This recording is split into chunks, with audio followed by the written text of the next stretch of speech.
Hello everyone, welcome back to my channel. आज tenth के एक बहुत इम्पॉर्टेंट टॉपिक वाले हैं इलेक्ट्रिसिटी। ठीक है, आज हम करंट को समझेंगे। करंट क्या चीज़ होती है, करंट जब कैसे फ्लो करता है, करंट के जो बेसिक चीज़ें जो टेंथ के सिलेबस में दिया हुआ है ना, उसको अच्छे से समझते हैं। ठीक है, तो फर्स्ट स्टार्ट करते हैं हम इलेक्ट्रिसिटी चैप्टर, जो चैप्टर नंबर 11 है।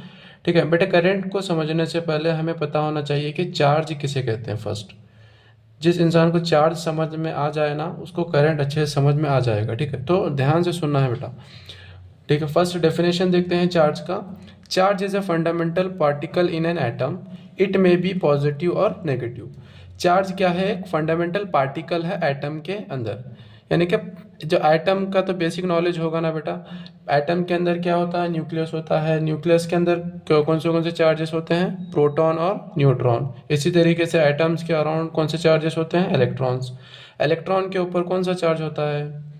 इलेक्ट्रॉन के ऊपर नेगेटिव चार्ज होता है। ठीक है, और प्रोटॉन के ऊपर पॉजिटिव चार्ज। ऐसे ही न्यूट्रॉन के ऊपर क्या है बेटा? कोई चार्ज नहीं होता है, न्यूट्रल चार्ज होता है। तो बेसिकली बेटा चार्ज को समझना, charge is a fundamental particle in an atom, it may be positive और नेगेटिव। चार्ज के दो टाइप्स है, ऐसे भी याद रख सकते हैं आप। चार्ज में भी पॉजिटिव और नेगेटिव। अब देखिए चार्ज को किसके अंदर मेजर किया जाता है, यानी किसके अंदर मापा जा सकता है। तो चार्ज की एसआई यूनिट क्या होती है? SI unit of charge is coulomb. जैसे बेटे हम मास को मेजर करने के लिए केजी, किलोग्राम यूज़ करते हैं, इसी तरीके से हम चार्ज को मेजर करने के लिए एक ऐसा यूनिट यूज़ होती है जिसको बोलते हैं हम कूलम। ठीक है, तो लाइक चार्ज, नेक्स्ट पॉइंट पे आते हैं।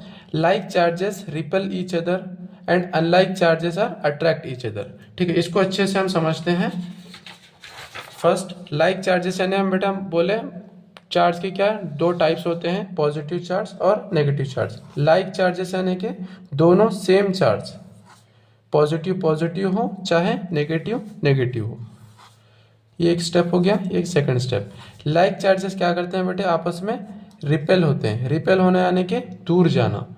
ये भी पॉजिटिव पॉजिटिव हो चाहे नेगेटिव नेगेटिव हो, both are like charges are repel each other. ठीक है, and unlike charges are attract each other. Unlike charges किसे कहते हैं? जैसे कि पॉजिटिव एक वाला क्या है? नेगेटिव।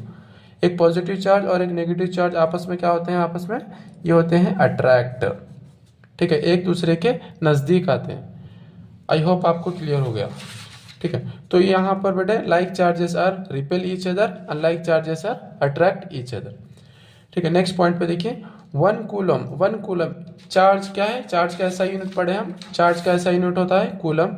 एक कूलम के अंदर बेटा कितने इलेक्ट्रॉन्स होते हैं? एक कूलम के अंदर कितने इलेक्ट्रॉन्स होते हैं? यहाँ पर देखिए, याद रखना है आपको, 6 × 10⁻18 इलेक्ट्रॉन्स होते हैं वन कूलम के अंदर।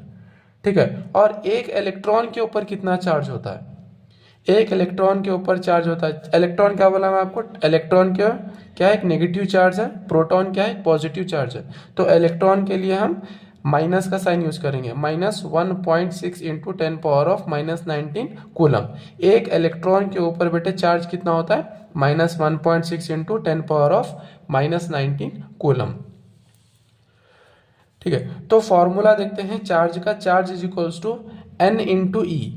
बेटे ये Q जो है ना, Q, इस फॉर्मूले को अच्छे से समझते हैं हम। Q बोलते हैं टोटल चार्ज को। जैसे यहाँ पर देखिए, फॉर एग्जांपल ये हमारा एक कंटेनर है। ठीक है, ये हमारा कंटेनर है, उसके अंदर क्या है? नंबर ऑफ क्या है? चार्जेस मौजूद है। नंबर ऑफ चार्जेस क्या है? मौजूद है। तो ये पूरे चार्जेस को मिलाकर हम बोलेंगे Q, यानी कि Q किसको बोल रहे हैं? टोटल चार्ज को बोल रहे हैं Q। Q is a total charge. Q is equals to N × E। Q represents total charge. Then what about N? N किसको कहते हैं? N बोलते हैं बेटे number of charges present in an container, यानी कि इस कंटेनर के अंदर कितने चार्जेस प्रेजेंट है। नंबर ऑफ, जैसे कि 2 भी हो सकते हैं, 3 भी हो सकते हैं, 4 भी हो सकते हैं। ठीक है, तो N क्या बता रहा है? नंबर ऑफ चार्जेस को बता रहा है उस कंटेनर के अंदर, यानी कोई ऑब्जेक्ट के अंदर।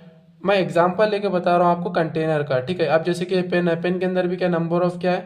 चार्जेस मौजूद रहते हैं। तो इसके अंदर चार्जेस कितने हैं ये N बताएगा, number of charges present in an object. Then what is E? E is the charge on one electron. एक इलेक्ट्रॉन के ऊपर कितना चार्ज मौजूद है, ये रिप्रेजेंट करता है बेटा e. E represents charge on one electron.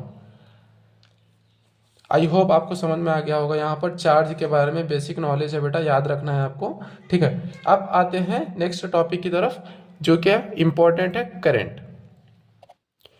चलिए देखिए बेटा, नेक्स्ट इलेक्ट्रिक करंट डेफिनेशन पढ़ते हैं। The rate of flow of electric charges through a specific cross sectional area of a conductor. यानी कि रेट ऑफ फ्लो, जहाँ पे भी फिजिक्स में रेट की बात आती है, मैं पहले की वीडियोस में भी बता चुका हूँ, रेट की बात अगर आती है तो समझना है कि यहाँ पर टाइम की बात हो रही है, ठीक है। तो the rate of flow of electric charges, जहाँ इलेक्ट्रिक चार्ज फ्लो करता है ना बेटे, इलेक्ट्रिक चार्ज के फ्लो को ही क्या बोल रहे हैं हम, इलेक्ट्रिक करंट बोल रहे हैं। The rate of flow of electric charge through a specific cross sectional area, ठीक है। यानी कि कुछ एरिया के अंदर, यानी कुछ कोई ऑब्जेक्ट है, मतलब कुछ एरिया के अंदर फॉर जैसे चार्जेस ट्रैवल कर रहे हैं, फ्लो कर रहे हैं एक जगह से दूसरी जगह पर, तो उसके फ्लो ऑफ चार्ज को क्या बोल रहे हैं हम, इलेक्ट्रिक करंट। अब मैं बोलूँगा जैसे कि कोई कंडक्टर है, कोई वायर है, वायर के अंदर चार्जेस मौजूद है, लेकिन एट रेस्ट पे, फॉर एग्जांपल अगर वायर के अंदर चार्जेस एट रेस्ट पे है, तो क्या उसके अंदर इलेक्ट्रिक करंट फ्लो हो रहा है? कमेंट में आंसर जरूर करना, ठीक है। तो इलेक्ट्रिक करंट उसको बोल रहे हैं बेटे जहां पर चार्ज का फ्लो होना है, ठीक है। तो यहां पर करंट का फॉर्मूला देखते हैं, current is equals to charge by time. कितने टाइम में कितने चार्जेस फ्लो कर रहे हैं वो डिसाइड करेगा कि कितना करंट उस कंडक्टर के अंदर फ्लो कर रहा है, okay. I is equals to Q by T, इसका फॉर्मूला है।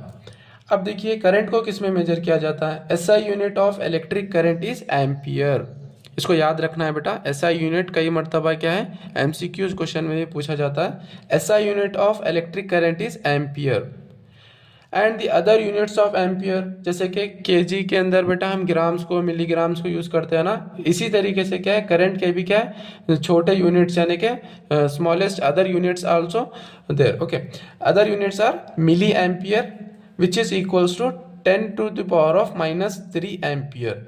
समझते हैं ना, 10 टू द पावर ऑफ -3 यानी कि ऐसे 0.001 एम्पियर, यानी कि इतना छोटा चार्ज 0.001 एम्पियर को बोलते हैं हम 1 मिली एम्पियर, ठीक है। Then other one is micro ampere. Micro ampere यानी कि 10 to the power of -6 ampere, यानी कि नंबर ऑफ जीरोस कितने आएंगे, 6 आएंगे, 0.1 2 3 4 5 6, यानी कि 6 पे 1 आ गए यहाँ पे एम्पियर। 0.00001 एम्पियर को क्या बोल रहे हैं हम, 1 माइक्रो एम्पियर, यानी कि इतने छोटे एम्पियर को हम इस सिंबल से डिनोट करते हैं, माइक्रो या मिली। चलिए नेक्स्ट पॉइंट की तरफ बढ़ते हैं। Current is measured by ammeter. अब बेटा ये एमीटर क्या चीज़ है, जैसे हम एमीटर एक डिवाइस है, मैं बेसिक बता देता हूँ आपको। एमीटर किसको बोलते हैं, ammeter is a device which is used to measure the electric current, यानी कि एमीटर बेटा एक ऐसे डिवाइस है जो इलेक्ट्रिक करंट को कोई भी सर्किट के अंदर मेजर करने के लिए यूज किया जाता है, ठीक है। यहाँ पर पॉइंट को कंप्लीट करते हैं। Current is a measured by ammeter which is connected in series due to low resistance. बेटे हम ये रेसिस्टेंस क्या चीज़ होती है और ये सीरीज कॉम्बिनेशन क्या चीज़ होती है, इसको हम डिटेल में क्या है आगे आपको समझ में आ जाएगा। आप यहाँ पर इतना ही याद रखिए, current is measured by ammeter. Ammeter एक डिवाइस है बेटा जो करंट को मेजर करने के लिए यूज़ करते हैं, जो कि सर्किट के अंदर सीरीज में कनेक्ट होता है। सीरीज में इसलिए कनेक्ट होता है क्योंकि उसके पास लो रेसिस्टेंस होता है, ठीक है। आगे हम रेसिस्टेंस को भी देखेंगे, रेसिस्टेंस पढ़ेंगे तो समझ आ जाएगा पूरा सेंटेंस, ठीक है। अब देखिए बेटे डायरेक्शन ऑफ करंट की बात यहाँ पर आती है, जो कि बहुत इंपॉर्टेंट है। डायरेक्शन, किस डायरेक्शन में करंट फ्लो करता है, ठीक है। Current flows from positive to negative direction. यहाँ पर इलेक्ट्रिक सर्किट उतार कर हम इसको समझते हैं। यहाँ पर देखिए हम एक बैटरी का यूज कर रहे हैं। बैटरी के पास बेटा एक पॉजिटिव टर्मिनल होता है, एक नेगेटिव टर्मिनल होता है। उसको अगर अपन एक बल्ब कनेक्ट कर दिए, ठीक है, बल्ब कनेक्ट कर दिए, एक होता है बेटे पॉजिटिव टर्मिनल और एक होता है नेगेटिव टर्मिनल। जहां पर यहाँ पर डायरेक्शन ऑफ करंट का क्या बोले point, current flows from positive to negative, यानी कि इस बैटरी के अंदर करंट की डायरेक्शन क्या होगी बेटा, पॉजिटिव से लेकर नेगेटिव। ये इसको कंफ्यूज मत कर लो, ये शेप है यानी कि सिंबल है बल्ब का, ठीक है, ये बल्ब है हमारा। जो करंट फ्लो करेगा ना वो करेगा पॉजिटिव से लेकर नेगेटिव की तरफ, यानी कि direction of current is from positive to negative. और जो इलेक्ट्रॉन चार्ज जो फ्लो करेंगे ना बेटा, वो कौन से होंगे, नेगेटिव से पॉजिटिव की तरफ फ्लो करेंगे। इलेक्ट्रॉन्स फ्लो करेंगे नेगेटिव से पॉजिटिव की तरफ, और प्रोटॉन फ्लो करे यानी कि पॉजिटिव चार्ज फ्लो करेगा प्लस से माइनस की तरफ, क्योंकि हम पहले डिस्कस कर चुके हैं, प्लस अट्रैक्ट करेगा माइनस को, माइनस अट्रैक्ट करेगा प्लस को, ठीक है। तो दोनों का आपस में कॉम्बिनेशन है, जब ये यहाँ पर डिफरेंस होगा तभी क्या है, करंट फ्लो करेगा। जैसे अब मैं प्लस प्लस ले लूँ तो क्या इन दोनों के बीच में कोई डिफरेंस है, प्लस प्लस आपस में रिपेल करता है बेटा, तो यहाँ पर करंट फ्लो नहीं करेगा, ठीक है। यानी तो माइनस माइनस भी अगर ले लिया मैं तो यहाँ पर भी क्या है, करंट फ्लो नहीं करेगा, क्योंकि यहाँ पर पोटेंशियल डिफरेंस का होना जरूरी है। अब आपके ध्यान में ये आएगा, सर ये क्या बता रहे हैं पोटेंशियल डिफरेंस, इसको भी डिटेल में समझते हैं बेटे नेक्स्ट टॉपिक में। बस आप इतना याद रख लीजिए, the direction of current is from positive to negative, ठीक है। डायरेक्शन, करंट का डायरेक्शन होता है बेटा प्लस से माइनस की तरफ, और इलेक्ट्रॉन्स का डायरेक्शन होता है यानी कि नेगेटिव चार्ज का डायरेक्शन होता है माइनस से प्लस की तरफ। तो करंट किधर से किधर फ्लो करेगा, पॉजिटिव टू नेगेटिव। ओके, देखिए नेक्स्ट, डिफाइन 1 एम्पियर। अब आप 1 एम्पियर को कैसे डिफाइन करेंगे, आपको डेफिनेशन पूछ लेगा डायरेक्ट, अगर एग्जाम में पूछा तो डिफाइन 1 एम्पियर, तो आपको इस फॉर्मूले के हिसाब से आपका डेफिनेशन होना चाहिए, क्योंकि यहाँ पर देखिए current is equals to charge by time है बेटा। तो यहाँ पर चार्ज का ऐसा यूनिट होता है, चार्ज का ऐसा यूनिट क्या होता है, बोलिए जल्दी, चार्ज का ऐसा यूनिट होता है कूलम, और टाइम का ऐसा यूनिट होता है सेकेंड्स। तो 1 कूलम का चार्ज 1 सेकेंड के लिए अगर ट्रैवल करा कोई सर्किट के अंदर, तो उसको बोल सकते हैं हम 1 एम्पियर का करंट फ्लो करा है सर्किट के अंदर, ठीक है। तो यहाँ पर देखिए definition, 1 coulomb of charge is flowing per second, यानी कि 1 सेकेंड पे 1 coulomb of charge is flowing per second is called 1 ampere of current. Okay, 1 ampere is equals to 1 coulomb by 1 second. I hope आप लोगों को समझ में आ रहा होगा बेटे, अगर कुछ समझ में नहीं आ रहा है तो कमेंट सेक्शन में ज़रूर पूछिए। चलिए नेक्स्ट टॉपिक की तरफ बढ़ते हैं, इलेक्ट्रिक पोटेंशियल डिफरेंस, ठीक है। इलेक्ट्रिक पोटेंशियल डिफरेंस यानी कि पोटेंशियल डिफरेंस को बेटे हम जैसे कि हम घर में बोलते हैं वोल्टेज कम हो गया, वोल्टेज कम ज़्यादा हो गया, यानी कि ज़्यादा हो गया कम हो गया, ये जो पोटेंशियल डिफरेंस है ना बेटा, इसी को बोलते हैं हम वोल्टेज। देखिए डेफिनेशन पढ़ते हैं, potential difference between 2 points is the amount of work done in moving a unit charge यानी कि एक चार्ज, ठीक है, फ्रॉम 1 पॉइंट टू अदर। कोई एक चार्ज को एक पॉइंट से दूसरे पॉइंट की तरफ लेके जाने के काम को बोलते हैं बेटा हम इलेक्ट्रिक पोटेंशियल डिफरेंस। जैसे कि हम यहाँ पर देखिए, कोई एक चार्ज समझिए, पॉजिटिव चार्ज या नेगेटिव चार्ज, इस चार्ज को एक जगह से दूसरी जगह पे लेके जाने के लिए हमें कुछ वर्क करना पड़ेगा, उस वर्क को बोलेंगे हम पोटेंशियल डिफरेंस, वर्क डन। यानी कि ये एक पॉजिटिव चार्ज है, समझिए एक पॉजिटिव चार्ज है, इस पॉजिटिव चार्ज को क्या है, एक जगह से हम दूसरी जगह पे क्या है लेके जाने के लिए हमें कुछ वर्क करना पड़ेगा। इस पे अगर कुछ वर्क करेंगे तभी जाकर क्या ये पॉजिटिव चार्ज यहाँ से यहाँ पर आ सकेगा। तो यहाँ पर इसके डिस्प्लेसमेंट को यानी कि इसके पोजीशन को चेंज करने के करने के लिए हम जो काम कर रहे हैं ना, उसको बोलते हैं पोटेंशियल डिफरेंस। यहाँ पर फॉर्मूले से भी आप समझ सकते हैं, potential difference is equals to work done by charge, यानी कि वर्क डन किसके ऊपर हो रहा है, चार्ज के ऊपर। कोई एक चार्ज के ऊपर वर्क हो रहा है एक जगह से दूसरी जगह पे लेके जाने के लिए। यहाँ पर बेटा डिफरेंस बोल के आपको एक टर्म आ रहा है डिफरेंस, इसको अच्छे से समझना है आपको, ठीक है। डिफरेंस जैसे कि मैं आपको एक एग्जांपल, बेसिक एग्जांपल से समझाने की कोशिश करता हूँ। जैसे कि फॉर एग्जांपल बेटा हमारे पास एक कंटेनर है, समझिए कंटेनर है ये, इसके अंदर क्या है, कुछ वाटर फिल हुआ है, ठीक है, वाटर इसको भर के रखे हुए समझिए, और ये कुछ हाइट पे रखा हुआ है, और एक कंटेनर है हमारा यहाँ पे नीचे की तरफ, और एक कंटेनर है हमारा यहाँ पे नीचे की तरफ।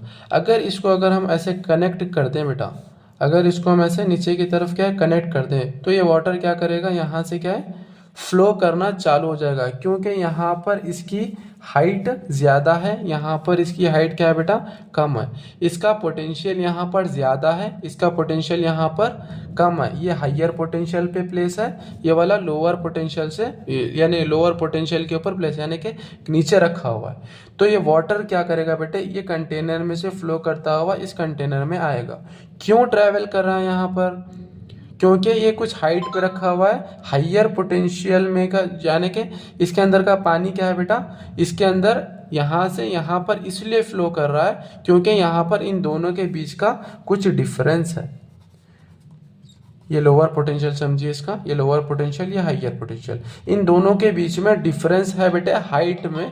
इसी के लिए क्या है, सॉरी फॉर डिस्टर्बेंस, तो इसके बीच में क्या है बेटा डिस्टर्बेंस, सॉरी यहाँ पर क्या है इसके बीच में क्या है आपस में डिफरेंस है, इसकी वजह से क्या है वाटर क्या है यहाँ से यहाँ पर फ्लो कर रहा है। तो इसी तरीके से बेटा यहाँ पर देखिए, यहाँ पर इसीलिए क्या है एक प्लस और एक माइनस होना इसीलिए ज़रूरी है क्योंकि प्लस होता है बेटा हाइयर पोटेंशियल, प्लस को बोलते हैं हाइयर पोटेंशियल और माइनस को बोलते हैं लोअर पोटेंशियल। अगर higher potential lower potential in दोनों के बीच में डिफरेंस होगा तभी क्या है हमारा करंट फ्लो कर पाएगा यानी करेगा। ठीक है, इन दोनों के बीच में डिफरेंस होना ज़रूरी है। अगर यहाँ पर प्लस प्लस है, यहाँ पर माइनस माइनस है, तो इन दोनों के बीच में आपस में कोई डिफरेंस नहीं है। इसकी वजह से क्या है ये यहाँ पर क्या है करंट फ्लो नहीं कर पाएगा। आई होप आप लोगों को समझ में आ गया होगा। तो यहाँ पर फॉर्मूला देखते हैं पोटेंशियल डिफरेंस का। Potential difference is equals to work done by charge, यानी कि चार्ज के ऊपर वर्क डन यानी कि काम करने को बोलते हैं हम पोटेंशियल डिफरेंस। अब देखिए SI unit of potential difference is volt. जैसे कि मैं आपको स्टार्टिंग में ही बता दिया पोटेंशियल डिफरेंस को हम वोल्टेज बोलते हैं, इसी तरीके से एसआई यूनिट क्या हो जाएगा इसका पोटेंशियल डिफरेंस का वोल्ट। ये वोल्ट एसआई यूनिट इसलिए रखा गया क्योंकि पोटेंशियल डिफरेंस को बताने वाले कौन थे, नेम उनके साइंटिस्ट का नाम क्या है बेटा, नेम्ड आफ्टर अलेक्जेंड्रो वोल्टा। इन्होंने क्या पोटेंशियल डिफरेंस के बारे में बताया है, इसलिए क्या है इसका एसआई यूनिट क्या है वोल्ट पड़ा है। नेक्स्ट पॉइंट देखते हैं, potential difference is measured bye volt meter. बेटे वोल्टेज को पोटेंशियल डिफरेंस यानी वोल्टेज को मेजर करने के लिए एक डिवाइस का यूज किया जाता है जिसको बोलते हैं हम वोल्ट मीटर। ठीक है, अब वोल्ट मीटर कैसे कनेक्ट करते हैं देखिए सर्किट में। Volt meter which is connected in a parallel के अंदर वोल्ट मीटर को कनेक्ट किया जाता है क्योंकि उसके पास रेसिस्टेंस क्या होता है हाई होता है। ठीक है, जैसे यहाँ पर दोनों का डिफरेंस से अगर आप याद रखेंगे ना तो बहुत इजी होगा याद रखने के लिए भी समझने के लिए भी। वहाँ पे एम मीटर को कैसे कनेक्ट कर रहे थे बेटा, सीरीज के अंदर कनेक्ट कर रहे थे क्योंकि उसके पास लो रेसिस्टेंस था। यहाँ पर वोल्ट मीटर को कैसे कनेक्ट कर रहे हैं, पैरेलल के अंदर कनेक्ट कर रहे हैं क्योंकि इसके पास हाई रेसिस्टेंस है, हाई रेसिस्टेंस। ठीक है, रेसिस्टेंस को समझते हैं आपको क्लियर हो जाएगा। अब देखिए सीरीज और पैरेलल के बीच का डिफरेंस, जैसे कि मैं आपको बताया सीरीज में कनेक्ट करना है पैरेलल में कनेक्ट करना है। एक सिंपल इलेक्ट्रिक सर्किट उतार के देखते हैं सीरीज में कैसे कनेक्ट किया जाता है और पैरेलल में कैसे कनेक्ट करते हैं। ये हमारा फॉर एग्जांपल ये हमारी है बैटरी, इसके पास 2 टर्मिनल्स है पॉजिटिव और नेगेटिव। यहाँ पर हम एक बल्ब को यूज कर रहे हैं, यहाँ पर हम लगाएंगे इसको एम मीटर। यहाँ पर हमारा प्लग की यानी कि स्विच, जो बटन घर में होते हैं ना बंद चालू करने के लिए लाइट के लिए, उसको बोलते हैं प्लग की यानी कि स्विच। ठीक है बेटे, यहाँ पर देखिए इसको बोलते हैं यानी कि बैटरी से एक वायर गया है, ये एक ही वायर है यहाँ यानी कि एक ही वायर में क्या कनेक्ट है, यानी कि प्लस से लेकर माइनस की तरफ क्या ये करंट क्या करंट का फ्लो हो रहा है ये डायरेक्शन में। यानी कि ये जो एम मीटर है ये कैसे है, ये सीरीज में कनेक्ट है, यानी कि एक ही वायर में जो है ना इसको बोलते हैं सीरीज कनेक्शन। अब यहाँ पर देखते हैं वोल्ट मीटर जैसे कि पैरेलल में कनेक्ट है, बताया था मैंने आपको, इसको बोलते हैं पैरेलल में कनेक्शन। यानी कि करंट क्या है यहाँ पे आता है जहाँ पे करंट डिवाइड होता है। एक बेसिक सिंपल तरीका समझ याद रख लेना इसको, वोल्ट मीटर को पैरेलल में कनेक्ट किया जाता है। पैरेलल उसको बोलते हैं बेटा जहां पर करंट क्या है डिवाइड हो जाता है। जैसे कि यहाँ पर 10 एम्पियर का करंट आ रहा है समझिए, फॉर एग्जांपल के तौर पर यहाँ पर एम्पेयर का करंट 10 एम्पेयर करंट आकर क्या होगा, कुछ करंट क्या है यहाँ पर फ्लो कर जाएगा और कुछ क्या है करंट यहाँ पर फ्लो कर जाएगा I1 और I2 में। जहाँ पर करंट डिवाइड हो रहा है ना, तो वहाँ पर समझना है कि वो चीज़ क्या है, पैरेलल में कनेक्शन है, पैरेलल में कनेक्ट है। यहाँ पर देखिए ये करंट क्या, ये दोनों यहाँ पर यानी कि इसके अंदर से फ्लो करेंगे, यहाँ पर आ जाएंगे और ये फ्लो करके यहाँ पर आएगा और नॉर्मली क्या है 10 एम्पेयर करंट क्या यहाँ से बाहर निकलेगा और यहाँ से 10 एम्पेयर का जो करंट है ना, ये क्या है एमीटर के अंदर से फ्लो कर जाएगा। तो यहाँ पर करंट डिवाइड हो रहा है, पैरेलल में कनेक्शन है। यहाँ पर करंट डिवाइड नहीं हो रहा है, इसलिए यहाँ पर सीरीज में कनेक्शन। ठीक है, आई होप आपको समझ में आ गया। ठीक है, नेक्स्ट टॉपिक यानी कि नेक्स्ट इसके ऊपर देखते हैं। नेक्स्ट पॉइंट आपको कभी कभी क्या है एग्जाम में पूछा जाता है बेटा, डिफाइन 1 वोल्ट, जैसे वहाँ पर पूछा था डिफाइन 1 एम्पियर। तो बेसिक यहाँ पर आपको फॉर्मूले को यूज़ करके क्या है डेफिनेशन लिख देना है। जैसे यहाँ पर देखिए फॉर्मूले की मदद से देखते हैं, वर्क डन का ऐसा यूनिट होता है बेटा जूल, ठीक है, और चार्ज का ऐसा यूनिट होता है कूलम। तो आप इसको कैसे डिफाइन करेंगे, 1 joule of work to move 1 coulomb of charge, यानी कि 1 जूल का काम हो रहा है 1 कूलम के चार्ज के ऊपर। 1 जूल का वर्क हो रहा है 1 कूलम के चार्ज के ऊपर, तो हम उसको बोलेंगे 1 वोल्ट। ओके, चलिए नेक्स्ट बढ़ते हैं नेक्स्ट टॉपिक की तरफ। चलिए जो नेक्स्ट टॉपिक है ना बेटा हमारा, वो है इलेक्ट्रिक सर्किट। इलेक्ट्रिक सर्किट को समझते हैं, सिंपल नॉर्मल जो इलेक्ट्रिक सर्किट होता है उसको समझते हैं। देखिए, it is a closed loop which allows the current to flow. It has many components such as battery, bulb, switches, यानी कि स्विच यानी टर्न ऑन और ऑफ करने के लिए जो स्विच यूज होता है ना वो वाला, एंड कनेक्टिंग वायर्स। बेटा एक इलेक्ट्रिक सर्किट को बनाने के लिए हमें जो बेसिक चीज़ें जो रिक्वायरमेंट होती है उसको बोलते हैं, जैसे कि यहाँ पर देखिए इसको बोलते हैं बैटरी, और ये वाला है हमारा बल्ब, और ये वाला क्या है वोल्ट मीटर, एम मीटर, जो कि मैंने आपको बता चुका है इसका फंक्शन क्या है, ये क्या काम करने के लिए यूज होता है। ठीक है, ये हमारा क्या है एक सिंपल इलेक्ट्रिक सर्किट है। यहाँ पर पॉजिटिव टर्मिनल से क्या हमारा करंट फ्लो करेगा और यहाँ पे नेगेटिव टर्मिनल की तरफ क्या हमारा करंट फ्लो करेगा, यानी कि पॉजिटिव से लेकर नेगेटिव की तरफ करंट फ्लो करेगा। और हमारा जो इलेक्ट्रॉन्स है ना बेटे नेगेटिव से क्या पॉजिटिव की तरफ क्या करेंगे, फ्लो करेंगे। अब मैं आपको और एक मर्तबा पूछता हूँ कि वोल्ट मीटर का फंक्शन क्या है, क्योंकि ये बहुत बेसिक चीज़ें हैं, आपको याद रहना बहुत ज़्यादा ज़रूरी है बेटा। वोल्ट मीटर का काम होता है to measure the voltage in a circuit, यानी तो ऐसे बोल सकते हैं volt meter is use to measure the potential difference. Voltage या पोटेंशियल डिफरेंस दोनों सेम है, ठीक है। और एम मीटर का जो काम होता है ना बेटा, एम मीटर इस सर्किट के अंदर कितना करंट फ्लो कर रहा है ये बताएगा हमारा एम मीटर। ये एक नॉर्मली एक डिवाइस है जो कि बताता है एम मीटर यानी कि बताता है करंट सर्किट के अंदर कितना फ्लो कर रहा है। ठीक है, नेक्स्ट पॉइंट की तरफ बढ़ते हैं। Ammeter measures current in a series, volt meter measures potential difference in a parallel. यानी कि मैं बता चुका हूँ आपको, एम मीटर मेजर करते हैं यूज़ करते हैं मेजर करने के लिए करंट, और वोल्ट मीटर यूज़ करते हैं मेजर करने के लिए पोटेंशियल डिफरेंस। ठीक है, यहाँ पर बेटा बेसिक क्या सिंबल्स इलेक्ट्रिक सर्किट के अंदर जो यूज होते हैं सिंबल्स, उसको समझने के लिए हम यहाँ पर मैं एक टेबल बना दिया हूँ, उसको आप अच्छे से देख लीजिए। सर्किट डायग्राम सिंबल्स यानी कि ड्राई सेल बोलते हैं बेटा, यानी कि जैसे आप सेल को समझ सकते हैं, एक पॉजिटिव और एक नेगेटिव टर्मिनल होता है। और बैटरी में क्या होता है, नंबर ऑफ सेल्स को मिलाकर क्या है बैटरी बनती है। नंबर ऑफ सेल्स यानी कि ये वाला एक सेल, दूसरा सेल, या वाला तीसरा सेल, नंबर ऑफ सेल्स को मिलाकर क्या है हमें बैटरी बनाते हैं, यानी कि बैटरी बनती है। और रेसिस्टर का सिंबल होता है इस तरीके का। और रियोस्टैट का सिंबल क्या होता है बेटा, रियोस्टैट यानी कि वेरिएबल रेसिस्टेंस। इनके सभी के फंक्शंस मैं आपको इसके बता दूंगा, एक वन बाय वन समझ लीजिए।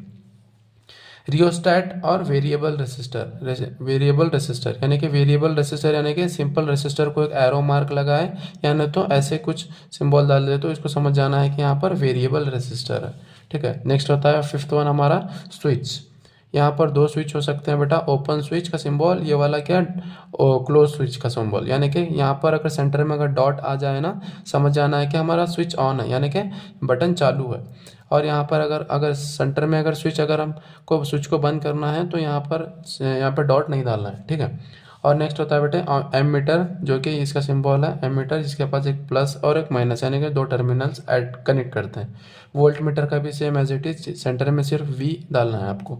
और कनेक्टिंग वायर यानी कि दो वायर्स बेटा, यहाँ पर एक वायर है देखिए, यहाँ पर एक वायर से सेंटर में इसको जॉइंट किया हुआ है, इसके लिए बोलते हैं हम इसको कनेक्टेड वायर। और वायर क्रॉसिंग यानी कि ऐसे एक वायर और ये वाला दूसरा वायर, ये और बल्ब के लिए ऐसे कुछ सिंबल यूज़ करते हैं। ये बेटा पूरे बेसिक चीज़ें हैं जो इलेक्ट्रिक सर्किट के अंदर हम यूज़ करते हैं, तो इसको आपको अच्छे से जहन में रखना है, याद कर लेना है, ठीक है, याद कर लेना है यानी कि जहन में रखना है आपको।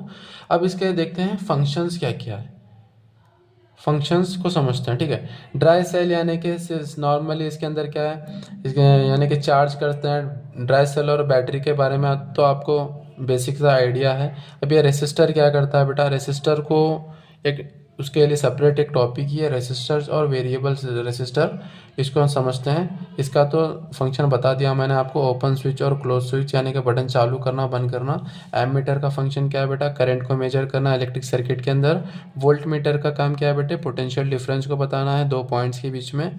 और कनेक्टेड वायर यानी कि इसको कनेक्टेड वायर का तो उसका कोई फंक्शन ही नहीं है, यानी कि कनेक्टेड वायर दोनों वायर को कनेक्ट करना है। और यहाँ पे वायर क्रॉसिंग को इस तरीके से लिया जाता है, और बल्ब का सिंबल इस तरीके का है।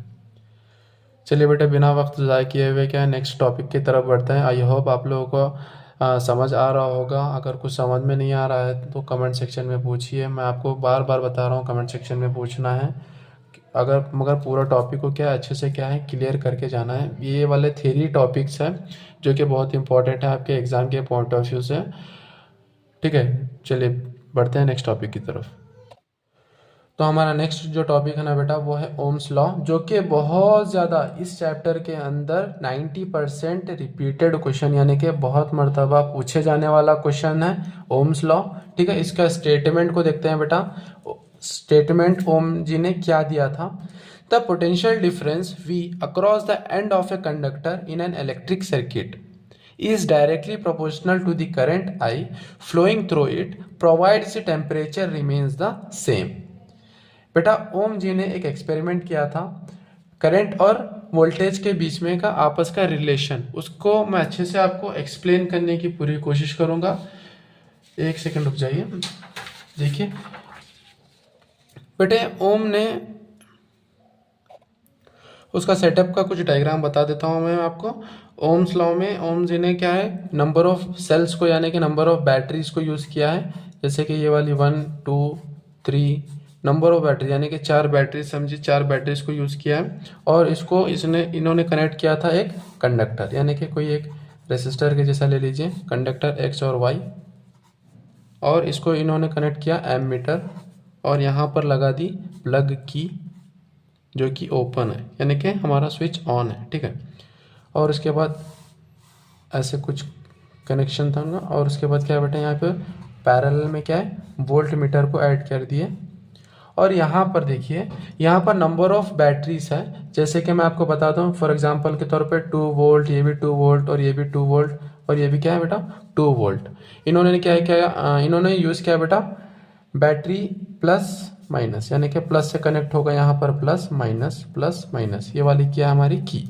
इन्होंने क्या किया बेटा फर्स्ट क्या है ये सेटअप बनाया, सेटअप बनाकर क्या है इन्होंने फर्स्ट एक बैटरी को कनेक्ट किया जो कि 2 वोल्ट की बैटरी थी, ठीक है। 2 वोल्ट की बैटरी थी, इन्होंने सिर्फ ये 3 को नहीं कनेक्ट किया बेटा, फर्स्ट क्या एक बैटरी को कनेक्ट कर दिया। मैं एग्जांपल के तौर पे ले रहा हूँ 2 वोल्ट बोल के, एक बैटरी को कनेक्ट किया और इन्होंने चेक किया कि इस एमीटर के अंदर कितनी रीडिंग बता रही है और इस वोल्ट मीटर के अंदर कितनी रीडिंग बता रही है। तो इन्होंने यहाँ से ऑब्जर्व किया, जैसे कि फॉर एग्जांपल टेबल की मदद से देखते हैं 2 एम्पियर का अगर करंट अगर फ्लो यहाँ पर फॉर एग्जांपल के तौर पर 2 एम्पियर का अगर करंट इसके अंदर बता रहा था तो वोल्टेज फॉर एग्जांपल क्या है 1 वोल्ट बता रहा था। समझिए इसको सीरियस मत लीजिए बेटा नंबर्स को, मैं आपको समझाने के लिए बता रहा हूँ। अगर 2 वोल्ट की अगर बैटरी कनेक्ट किया तो 1 वोल्ट का यहाँ पर वोल्टेज बता रहा था और यहाँ पर 2 एम्पियर का क्या यहाँ पे करंट के अंदर रीडिंग बता रही थी। इन्होंने फिर चेक किया, यहाँ पर एक बैटरी से कनेक्शन हटाकर 2 बैटरीज को कनेक्ट किया यानी कि 2 बैटरीज को लगा दिया, तो यहाँ पर वोल्टेज क्या हो जाएगा बेटे ऐड हो जाएगा 2 वोल्ट प्लस 2 वोल्ट यानी कि बैटरी क्या हो गई अब 4 वोल्ट की बन गई। तो फिर इन्होंने ऑब्जर्व किया वोल्ट मीटर के अंदर और एम मीटर के अंदर, इन्होंने देखा यहाँ पे 4 एम्पियर का करंट बता रहा था, यहाँ पे 2 एम्पियर का करंट यानी कि 2 वोल्ट का वोल्टेज बता रहा था इस वोल्टेज के अंदर। ऐसे ही क्या है नंबर ऑफ टर्न्स क्या है इन्होंने यूज़ किया, यानी कि 3 बैटरीज को कनेक्ट किया, तो यहाँ पर वोल्टेज भी क्या हो जाएगा, ऐड हो जाएगा 6 वोल्ट। और इन्होंने फिर चेक किया वोल्टेज के अंदर कितना बता रहा है, एमीटर के अंदर कितना हो जा रहा। तो इनको यहाँ से ये सेटअप से पता चला जैसे जैसे हम सर्किट के अंदर वोल्टेज को बढ़ा रहे हैं वैसे वैसे सर्किट के अंदर करंट भी बढ़ रहा है। तो यहाँ पर करंट और वोल्टेज दोनों, यानी कि करंट और पोटेंशियल डिफरेंस आपस में डायरेक्टली प्रोपोर्शनल है करके इन्होंने स्टेटमेंट में लिखा है। वही स्टेटमेंट है हमारा ओम्स लॉ का। आई होप आपको समझ में आ गया। देखिए बेटा और एक मरतबा स्टेटमेंट को पढ़ते हैं। Potential difference, the potential difference यानी कि voltage, the voltage across the end of a conductor in an electric circuit is directly proportional. Is directly proportional यानी कि जैसे वोल्टेज बढ़ेंगे करंट भी बढ़ेगा, जैसे वोल्टेज को घटाएंगे करंट भी घटेगा, यानी कि दोनों आपस में क्या है, डायरेक्टली प्रोपोर्शनल है। Directly proportional to the current flowing through it provides temperature remains constant.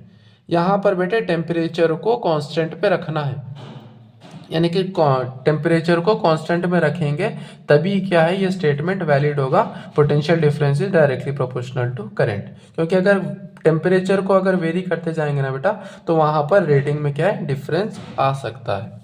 ठीक है, तो यहाँ पर देखिए V is directly proportional to I।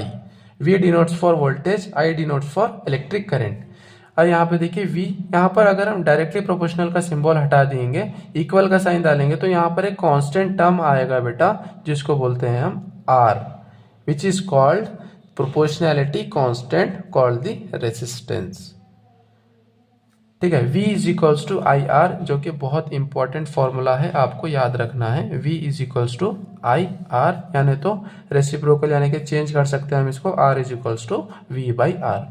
R is a proportionality constant called resistance. V is equals to V is a potential difference and I is a electric current. VI characteristic के ऊपर भी एक मरतबा ग्राफ पूछा गया है आपको exam में। देखिए VI कैरेक्टरिस्टिक यानी कि बेटा एक्स एक्सिस में क्या है, करंट को उतारना है, वाई एक्सिस में क्या है, आपको पोटेंशियल डिफरेंस को उतारना है। जैसे जैसे करंट बढ़ाते जाएंगे वैसे वैसे क्या हमारा, यानी कि जैसे जैसे वोल्टेज बढ़ेंगे वैसे क्या है हमारा करंट भी बढ़ता जाएगा। और ये जो स्लोप है ना बेटा, इसको ये बताता है V बाई आई, यानी कि potential difference by current. Potential difference by current क्या है हमारा, R। तो ये हमारा स्लोप क्या बताता है, ये स्लोप बताता है उस कंडक्टर का रेसिस्टेंस कितना है। समझते हैं अब रेसिस्टेंस के बारे में। रेसिस्टेंस किसको कहते हैं, बच्चों को बहुत देर से इंतजार है कि रेसिस्टेंस सर बोल रहे हैं, रेसिस्टेंस बोल रहे हैं, लेकिन रेसिस्टेंस हमें पता ही नहीं है रेसिस्टेंस क्या होता है। बेटे ओम्स लॉ यहाँ पर देख लीजिए, आप स्क्रीनशॉट मार लेते हैं तो मार लीजिए, क्योंकि बहुत इंपॉर्टेंट है। मैं आपको रिपीट कर रहा हूँ बात, कई मरतबा पूछा सो क्वेश्चन है। चलिए अब आते हैं हमारे टॉपिक के ऊपर, रेसिस्टेंस। रेसिस्टेंस किसको बोलते हैं, रेसिस्टेंस की डेफिनेशन देखते हैं। It is a property of a conductor to resist the flow of charges through it. Resist करना यानी बेटा, रेसिस्ट करना यानी रोकना। ऐसा कोई कंडक्टर का यानी ऐसी कंडक्टर की एक प्रॉपर्टी जो करंट को अपने अंदर से पास होने को रोक रहा है। It is the property of a conductor, एक कंडक्टर की प्रॉपर्टी है रेसिस्टेंस, जो क्या कर रही है बेटा, रेसिस्ट कर रही है चार्जेस को अपने अंदर से फ्लो करना। यानी कि कोई करंट फ्लो कर रहा है, समझिए रेसिस्टेंस का काम क्या है, उस करंट की स्पीड को कम करना। रोकना यानी पूरा रोक देना नहीं, उसकी स्पीड को धीमा कर देना, ये काम है बेटा हमारा रेसिस्टेंस का, जो कि प्रॉपर्टी है कोई भी कंडक्टर की। ठीक है, तो यहाँ पर फॉर्मूला देखिए, R is equals to V by I. तो आपको अब पहले वीडियो को पॉज करिए आप, और पहले आप सोचिए कि वहाँ पर हम करंट के लिए एमीटर यूज कर रहे थे, एमीटर का लो रेसिस्टेंस था इसलिए वहाँ पर उसको सीरीज में कनेक्ट कर रहे थे, और वोल्ट मीटर का हाई रेसिस्टेंस था इसलिए हम वहाँ पर उसको पैरेलल में कनेक्ट कर रहे थे। बेटे जहाँ पर लो रेसिस्टेंस होता है ना, वहाँ पर करंट ज़्यादा फ्लो करता है, यानी कि करंट की स्पीड ज़्यादा होती है, और जहाँ पर हाई रेसिस्टेंस होता है वहाँ पर करंट की स्पीड क्या होती है, धीमी होती है। ठीक है, ये क्या है बेटा, करंट एक और रेसिस्टेंस आपस में क्या है, इनवर्सली प्रोपोर्शनल है। जहाँ पर करंट ज़्यादा होगा तो वहाँ पर समझना है कि उसके अंदर रेसिस्टेंस कम होगा, जहाँ पर करंट कम होगा वहाँ पर समझना है आपको रेसिस्टेंस क्या होगा, ज़्यादा होगा। ठीक है, नेक्स्ट बढ़ते हैं नेक्स्ट पॉइंट की तरफ। SI unit of resistance is ohm. Resistance की एसआई यूनिट जो होती है ना बेटा ओम है, जो कि हमारा ओम बाबा ने बताया था, ओम्स लॉ के जरिए रेसिस्टेंस को डिफाइन किया था, इसलिए हम उसकी एसआई यूनिट क्या है, ओम ही पढ़ते हैं, ओम ही है। ठीक है, चलिए जो नेक्स्ट टॉपिक है ना बेटा फैक्टर्स है रेसिस्टेंस के जो डिपेंड करता है, यानी कि factors on which the resistance of a conductor depends. जो रेसिस्टेंस जो कंडक्टर है ना कुछ फैक्टर के ऊपर डिपेंड करता है, और ये बेटा बहुत इंपॉर्टेंट है। जैसे कि मैं फर्स्ट बताया आपको, मार्क करते हुए चलिए, ओम्स लॉ एक, और ये वाला सेकंड क्या है, फैक्टर्स ऑफ रेसिस्टेंस, जो कि इंपॉर्टेंट है एग्जाम के पॉइंट ऑफ व्यू से। बेटा resistance of a conductor depend करता है 4 फैक्टर्स के ऊपर। ठीक है, उसको समझते हैं पॉइंट वाइज। देखिए पढ़ते हैं, resistance of A metallic conductor is depends first directly on length. बेटे रेसिस्टेंस डिपेंड करता है डायरेक्टली लेंथ के ऊपर, जितनी लेंथ ज्यादा होगी कोई भी कंडक्टर की उतना ही क्या है, रेसिस्टेंस ज्यादा होगा। फर्स्ट देखिए समझते हैं, फर्स्ट हमारे पास एग्जांपल के तौर पे ये हमारा क्या है, 1 मीटर का वायर है, और ये क्या है हमारे पास 2 मीटर का वायर है। 1 मीटर का वायर और 2 मीटर का वायर। बेटा रेसिस्टेंस डायरेक्टली डिपेंड करता है लेंथ के ऊपर। अगर समझिए R is directly proportional to L, यहाँ पर लेंथ कम है, यहाँ पर लेंथ ज़्यादा है, तो यहाँ पर लेंथ, जहाँ पर लेंथ कम है ना बेटा वहाँ पर रेसिस्टेंस भी कम होगा, जहाँ पर लेंथ ज़्यादा है वहाँ पर रेसिस्टेंस भी ज़्यादा होगा। बेटे यहाँ पर देखिए, यहाँ पर इन दोनों का डायमीटर यानी कि क्रॉस सेक्शनल एरिया जो है ना सेम है। ठीक है, दोनों का सेम है, सिर्फ लंबाई बड़ी है, यानी कि बड़ी छोटी है। ठीक है, तो इसके पास होगा कम रेसिस्टेंस क्योंकि इसके पास कम लेंथ है, और ये वायर के पास क्या है, लेंथ ज़्यादा है, तो इसका रेसिस्टेंस भी क्या होगा, ज़्यादा होगा। ठीक है, नेक्स्ट पॉइंट की तरफ देखिए, area of resistance of a conductor depends on the area of cross sectional. अब एरिया ऑफ क्रॉस सेक्शन क्या है, जैसे कि यहाँ पर देखिए, ये हमारा एक सिलेंड्रिकल टाइप है, मैं एक सिलेंडर उतार रहा हूँ यहाँ पे, और ये एक हमारा क्या सिलेंडर है, आपको बड़ा ड्रॉ करके बताता हूँ।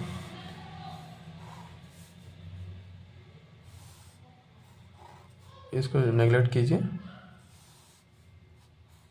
ये वाले पे देखिए बेटे, ये जो इसको बोलते हैं हमारा एरिया, क्रॉस सेक्शनल एरिया, इसको बोलते हैं क्रॉस सेक्शनल एरिया। ठीक है, ये वाला होता है हमारा क्रॉस सेक्शनल एरिया। यहाँ पर देखिए, यहाँ पर करंट क्या करेगा, यानी कि हमारा पास रिलेशन जो है ना, R is inversely proportional to 1/A। Inversely proportional यानी बेटा एरिया जितना ज्यादा होगा रेसिस्टेंस उतना कम होगा। एरिया यहाँ पर कम है, यहाँ पर एरिया क्या है बेटा, ज्यादा है। एरिया जहाँ पर ज्यादा होगा वहाँ पर रेसिस्टेंस कम होगा, और एरिया जहाँ पर कम होगा, एरिया जहाँ पर क्या है, एरिया जहाँ पर कम होगा वहाँ पर रेसिस्टेंस क्या होगा, ज़्यादा होगा। तब मुझे ये बताइए बेटा, ये वायर के अंदर और ये वायर के अंदर किसके, कौन से वायर के अंदर करंट इजीली फ्लो कर सकता है? सिंपल सी बात है, जहाँ पर एरिया ज़्यादा होगा वहाँ पर क्या होगा बेटा, रेसिस्टेंस कम होगा। रेसिस्टेंस जहाँ पर कम होगा वहाँ पर करंट क्या है बेटा, फास्ट मूव करेगा। ठीक है, तो यहाँ पर रेसिस्टेंस और करंट जो, सॉरी रेसिस्टेंस और जो एरिया ऑफ क्रॉस सेक्शन है बेटा आपस में इनवर्सली प्रोपोर्शनल है। जहाँ पर एरिया कम वहाँ पर रेसिस्टेंस ज़्यादा, जहाँ पर रेसिस्टेंस ज़्यादा वहाँ पर करंट कम। ठीक है, और जहाँ पर एरिया ज़्यादा वहाँ पर रेसिस्टेंस कम, जहाँ पर रेसिस्टेंस कम वहाँ पर करंट ज़्यादा। वेरी गुड, आप लोगों का समझ में आ रहा होगा बेटा। चलिए पढ़ते हैं नेक्स्ट पॉइंट की तरफ, और नेचर ऑफ द मटेरियल। अब रेसिस्टेंस डिपेंड करता है नेचर ऑफ द मटेरियल के ऊपर, यानी कि किस चीज़ से बना हुआ है। जैसे कि हमारे पास यहाँ पर देखिए, मेरे हाथ में क्या प्लास्टिक का पेन है, तो और एक सेम क्या है, मैं फॉर एग्जांपल क्या कर रहा हूँ, ये लोहे का पेन है। फॉर एग्जांपल के तौर पे ले रहा हूँ, ये रेड वाला जो है ना बेटा, ये क्या हमारा प्लास्टिक का पेन है, और ये ब्लू वाला क्या है, लोहे का पेन है।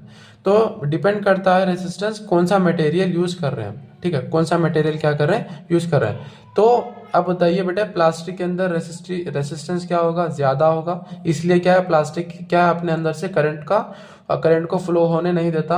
यहाँ पर ये हमारा लोहा है, समझिए लोहा क्या करता है बेटा, जिसका रेसिस्टेंस कम होता है, रेसिस्टेंस कम होने की वजह से आयरन क्या है बेटे, अपने अंदर से क्या है, करंट का फ्लो करने के लिए अलाउ करता है। ठीक है, तो डिपेंड करता है नेचर के ऊपर भी, किस चीज से बेटा बना हुआ है हमारा ऑब्जेक्ट। ठीक है, नेक्स्ट बढ़ते हैं नेक्स्ट पॉइंट की तरफ, ऑन टेम्परेचर। रेसिस्टेंस ये डायरेक्टली प्रोपोर्शनल टू टेम्परेचर। यहाँ पर ये पॉइंट को नोट करिए, resistance is directly proportional to temperature. Resistance क्या बेटा, डायरेक्टली प्रोपोर्शनल है टेम्परेचर के। जहाँ पर टेम्परेचर बढ़ा देंगे हम ऑब्जेक्ट का, टेम्परेचर बढ़ा दिए तो रेसिस्टेंस भी बढ़ जाएगा। जहाँ पर रेसिस्टेंस बढ़ गया वहाँ पर करंट फ्लो कम करेगा, ठीक है। और जहाँ पर रेसिस्टेंस यानी कि टेम्परेचर जहाँ पे कम कर देंगे तो रेसिस्टेंस भी क्या बेटे कम हो जाएगा। तो रेसिस्टेंस कम हो गया तो क्या है, करंट ज़्यादा फ्लो करेगा। तो हीटेड मटेरियल जो भी होता है ना बेटा, हीटेड मटेरियल, वो उसके पास रेसिस्टेंस ज़्यादा होता है, करंट कम फ्लो करता है। जो नॉर्मल टेम्परेचर पे होता है ना बेटे, उसके पास रेसिस्टेंस कम रहता है और क्या है, उसके पास करंट क्या है, ज़्यादा फ्लो करता है। ठीक है, आई होप आप लोगों को समझ में आ गया होगा बेटा।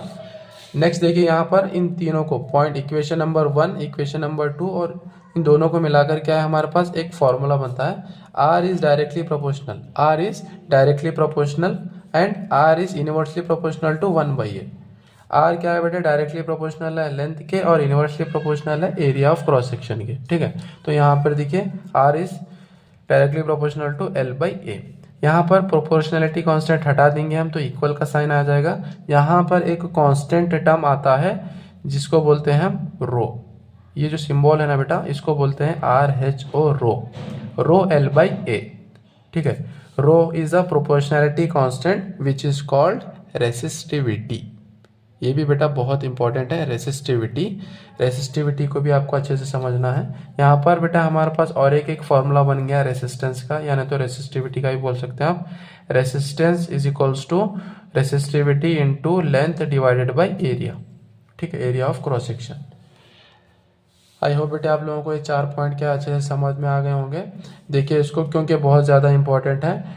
Resistance of a conductor depends on length, area of cross section, nature of material and temperature. ये आपको अच्छे से याद कर लेना है। ठीक है, नेक्स्ट है बेटा आपका रेसिस्टिविटी। इसका डेफिनेशन को देखते हैं। रेसिस्टिविटी क्या होती है?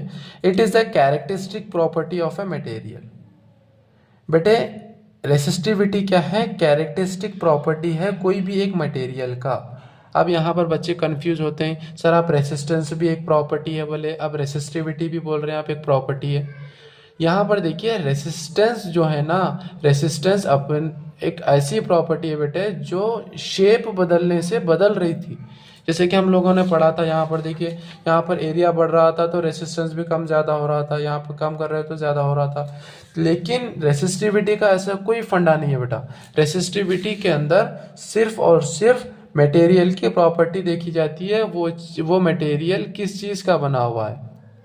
प्लास्टिक का है, रबर का है, वुड का है, आयरन का है, कॉपर का है, निकल का है। सिर्फ और सिर्फ क्या है, प्रॉपर्टी को देखी जाती है। प्रॉपर्टी को बताने वाली जो चीज़ है ना, जो प्रॉपर्टी है, उसको बोलते हैं रेसिस्टिविटी। ठीक है, नेक्स्ट देखते हैं इसका एसआई यूनिट किसके अंदर मेजर करते हैं हम उसको।